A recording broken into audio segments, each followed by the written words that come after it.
Hello and welcome.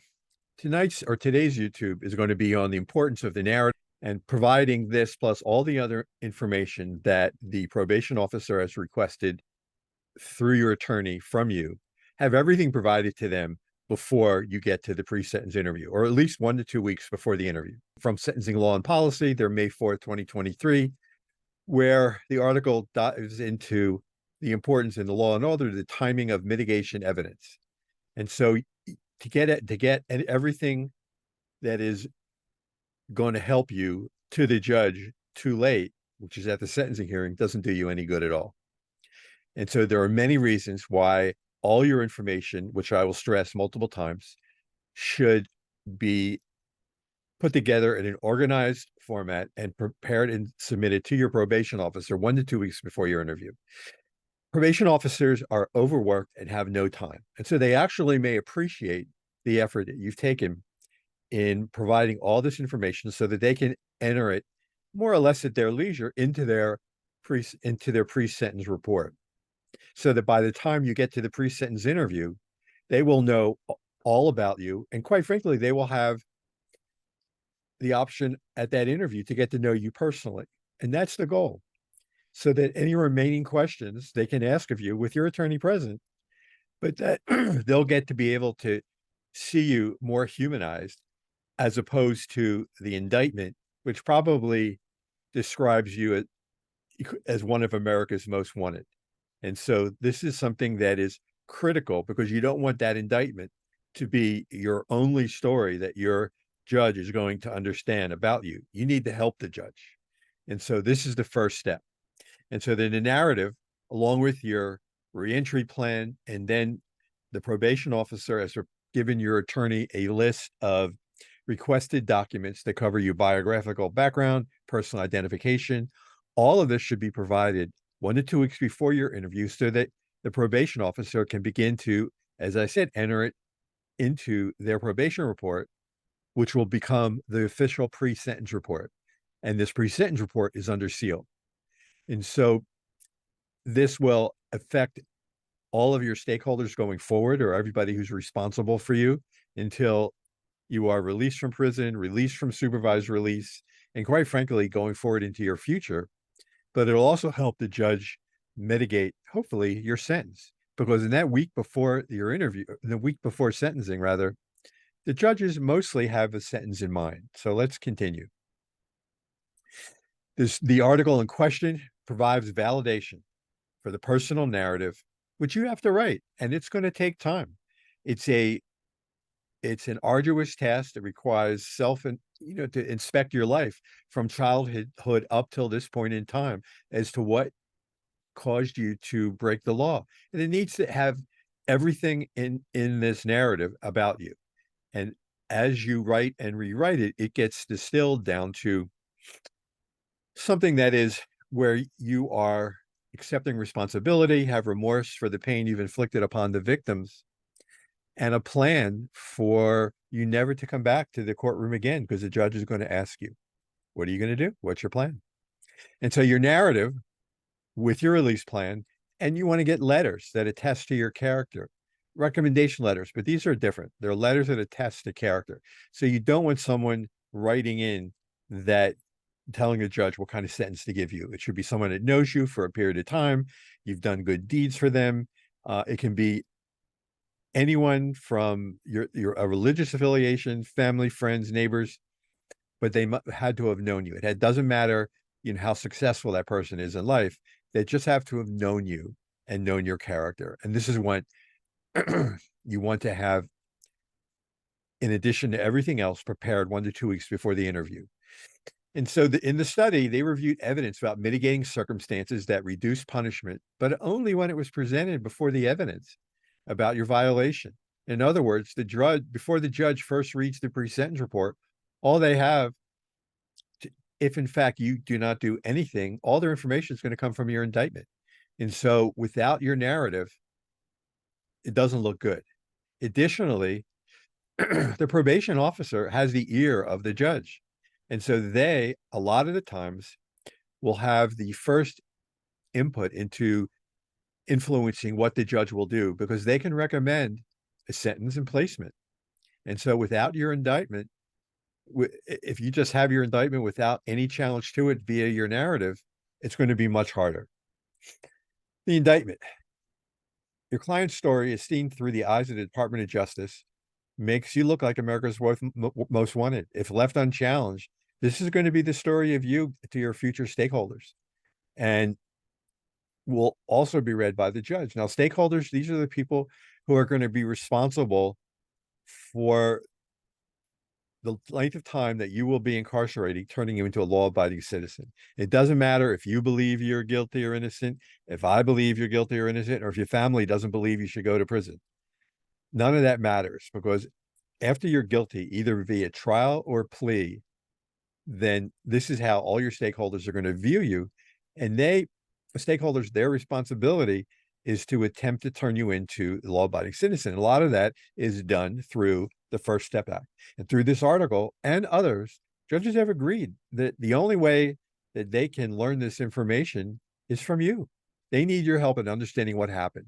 Judges understand across the board that crimes do not happen in a vacuum.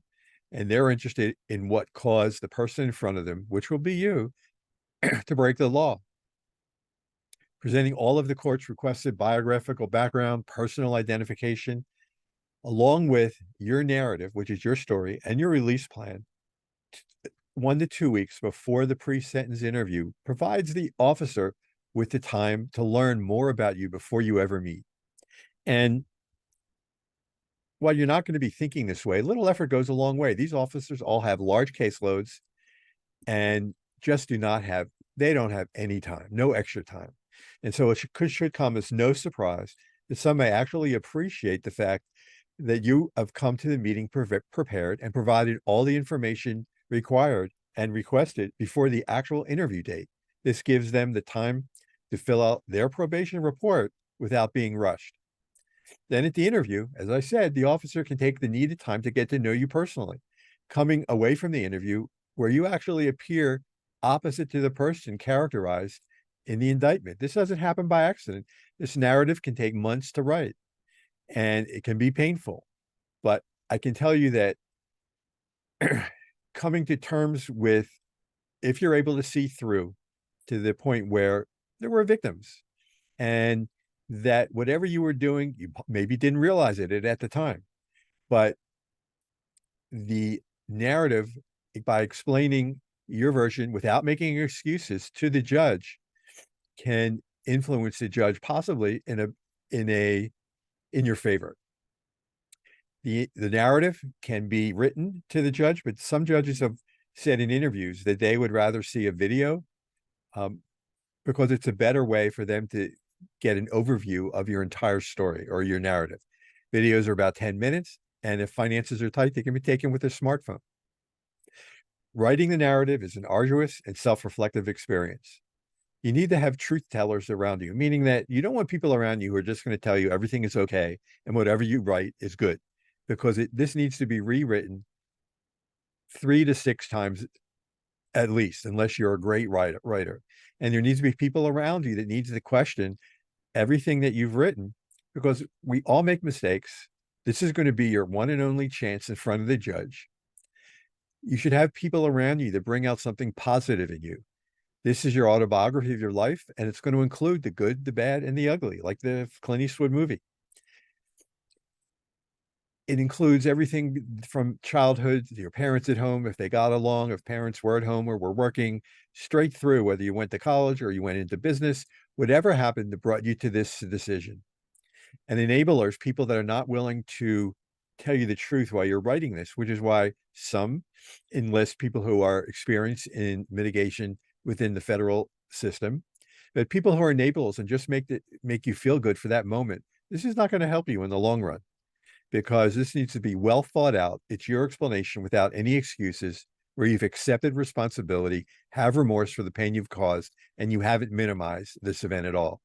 When writing a narrative, consider associating with people that are appropriate and knowledgeable regarding what you're going to be going through. This includes during prison and after prison. This scale goes beyond the traditional legal defense. In other words, a traditional legal defense for some attorneys does not include preparing you for prison. I was, for transparency, I had a felony conviction in 2006. 2010, I was able to get my medical license back, which is one of the reasons that caused me to transition from patient care into working with all of you, because I was unprepared. And my hope is that through knowledge and preparation, you will be able to feel more confident as you prepare for your pre-sentence interview, sentencing hearing, and then enter the Federal Bureau of Prisons. At the appropriate time, just before or after the guilty verdict, in preparation for your pre-sentence report, is when this should all start. In other words, as soon as you think that you're guilty, or even either after the trial or after you plea, or quite frankly, as soon as you have an attorney, and if you have an epiphany at home that really you were guilty, let them know, because this will wind up costing you less to defend yourself in the long run and get a better result. Those having the appropriate experiences as to what your future stakeholders are going to need and hear before the interview, during and after incarceration will help you ultimately prepare successfully to re-enter society. The probation officer and judge are your first two stakeholders. And as I stated, stakeholders, they're responsible for everything that you do once you are incarcerated until you're off supervised release, so that they're seeing incremental improvements or improvements in your criminal tendencies. And this is a big thing, especially with the First Step Act now. So the categories that are included that go into the narrative, a lot of them will come from, or majority from, U.S. Code 3553, but will include in the narrative the nature of the circumstances. Here you want to describe, why did you do this? How did you get involved? What was your involvement?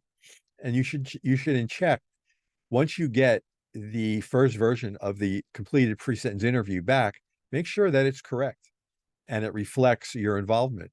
History and characteristics. Here you want to include your remorse, accepting responsibility, understanding that you have victims and that you've ruined their lives. Were there any traumatic events in your past? And then include details. Show the client, or show the court rather, what your plan is not to come back if you have one. And you should also, where there is positive or negative family life, go through that. What has this experience taught you? Did it bring up, in thinking about when you're writing a narrative, did it bring up moments from your past? Was there a trigger that caused this event? What was the trigger? And how do you remove that trigger from your life? Include the good things that you've done and explain with examples. And this is done with these letters that attest to your character. You may want to have one or two letters to the character, attesting to good character, that you include before you get to the pre-sentence interview, that is given with all the other information, so that they can include that into their report and ultimately the pre-sentence report. And then your attorney, if there are many letters, can just mention in their sentencing memorandum, making reference to those letters and letting the judge know that they also all are attached through the probation officer at the end of their pre-sentence report.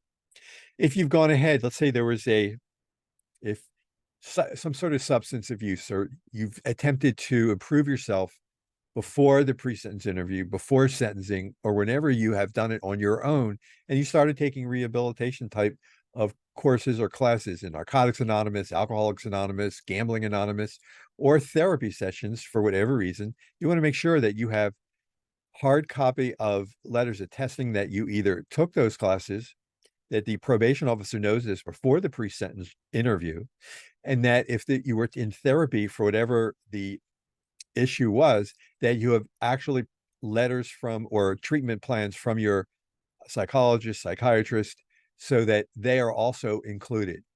If you've done any volunteering before your pre-sentence interview, and definitely if there's a lot of time before you're between guilty and then your sentencing hearing, don't let the judge know that you're at home watching television. You want to be volunteering, maybe putting some money away for restitution.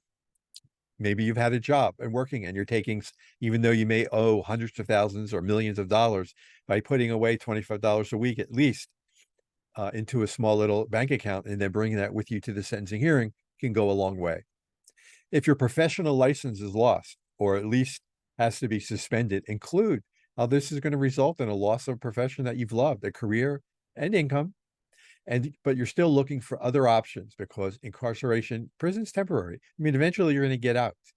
And so the goal is, what are you going to do? It's hard to start planning for what you're going to do at the end of the sentence before you even begin the sentence, but this is part of strategic planning. And so in addition, you want to include your familial history, parents, if they're alive, if you have children, you have responsibilities, your sole caregiver, your physical condition. You have, if in fact, there's a question here, you needs to be medically documented. If you have, for example, bad back, bad hip, knees, shoulder, or you have tinnitus or ringing ear, all of this should be noted into the medical portion of what the information you're giving, because this could keep you out of an upper bunk. If you have a diabetic with vascular disease, Raynaud's, this may allow you to wear sneakers instead of wearing shoes with steel-toed boots, which may not be the best for a diabetic at all, no matter what is in the BPOP, what they've written. If should your toe rub through to the steel toe in the boot, this can become a problem. We go into more detail here with all your medical records, labs, diagnostic tests, surgery reports, x-ray, CT, MRI, PET scans. These can be in CD or flash drive. Prescriptions for medication, you should have, if you're taking medication, make sure that you, your attorney, your physician has reviewed all the generics of the medications available, and that you have taken the drug formulary list from online from the Federal Bureau of Prisons and shared it with your physician, so that the medications that you need will be available. And if they're not available, you need to get your attorney and the physician involved. Hopefully they're willing to write a separate affidavit or note, if you will, and appear at your sentencing hearing. Substance abuse, alcohol, drugs, legal or illegal. It only applies if you were using these substances within the 12 months prior to the arrest. But the drug program can get you 1 year off your sentence. And so if you started these programs ahead of time, these need to be included with verification in all the information you give to the probation officer in that 1 to 2 week period before you all meet. And so if you're taking Alcoholics Anonymous, Narcotics Anonymous, even Gamblers Anonymous, or a sex therapy type program, all of this should be included in all that information. Education, you need to have copies of the highest education level you have achieved. Otherwise, if you don't, even if you're a lawyer or a physicist, they're going to think that you're going to have to take your GED once you get there. If you have great experience with computers, don't include it. I wouldn't think that'd be a great thing to do. If you have your GED and you're interested in college, well, great. Starting this July 2023, the Second Chance Pell Education Grant is now available. And you can see for a list of participating colleges and universities, just Google Second Chance Pell Education Grant online. It was set in motion during the Biden-Harris administration. And you want to check, either write letters on your own or have family members check in with each university and see what goes into qualifying for that grant. If you're an entrepreneur and you've had businesses all your life, or you've been self-employed, okay, think about creating a course. Because if you can create a course, at first it'll make your stakeholders in prison, your case manager, counselor, all look better, but you'll also it's something you're doing to help others, which is your way of kind of helping victims, if you will. Military, you have copies of all of whatever branch you're in, discharge, type of discharge. Employment, the Bureau of Prison, the probation officer will check, and judges like and love a good work record history. Further, if you have an employer who's willing to give you a character letter saying they wouldn't hire you after you're released, that's a good thing. And then your statement of all your financial records. You're going to need, don't try and fool the probation officer or the court. Be upfront and candid with everything that you have financially. And then once you're getting ready to go to prison, you need to mention to the probation officer that you know that the Federal Bureau of Prisons has a financial responsibility program, and that you want to be able to participate in that program. And bring that up also at sentencing, because it's going to be required for you to be able to benefit towards, get those earned time credits towards early release. And so why your narrative release plan is critical component of your pre-sentence report. Taking weeks to months to complete, this can result in a distilled version of yourself, which is honest and pure. You feel remorse, you've accepted responsibility, and you've identified with the victims of the crime you perpetrated. The resulting narrative or your story is quite the opposite of the DOJ's indictment of you, where you sounded like America's most wanted. If you have all this information organized, checked for accuracy before your pre-sentence interview, and you've practiced your allocution with your attorney or with someone else, then you've done a great job. Additional information of all that you can have copies of all your personal identification and biographical background. This is going to include, but not limited to, if you have detainers out there, you and your attorney, specifically your attorney, needs to find out where they are, who they are, and get them put to rest. Divorce decrees, copies of financial records. We've gone through school diplomas, any diplomas or certificates you had for trade or occupations, marriage certificates, naturalization papers, draft cards, car registration, military discharge certificate, birth certificate, immigration papers, a passport, employment verification, pay stubs, if you will, character letters, military disability information, income tax reports for the last 3 years or more if requested, outstanding detainers, if they are, try and get them resolved, proof of residence, receipts, property, mortgage papers, etc., copies of if you're a renter, professional papers, copies of your social security card, driver's license, birth certificate, and medical records, which we've gone through. Records of all your hospital, surgical, pathology resort, blood tests, copies of X-ray, MRI, CT, PET scans, EKG, EEG reports, again, on flash drive or CD, along with prescriptions for all your medications and medical devices. And so this is why I've done the report or this YouTube, because the fact that the Journal on Sentence Law and Policy has taken the time to do their report on this topic is on May 4th, 2023, just brings to light from another source how important your narrative is. Don't let any judge tell you, not a judge, don't let any attorney tell you it's not needed, or it's not important, or it's no big deal, or they know the judge and everything will be okay. Trust but verify, as President Reagan said. I hope you found this helpful, and I'm grateful you've taken the time to listen. Have a good day.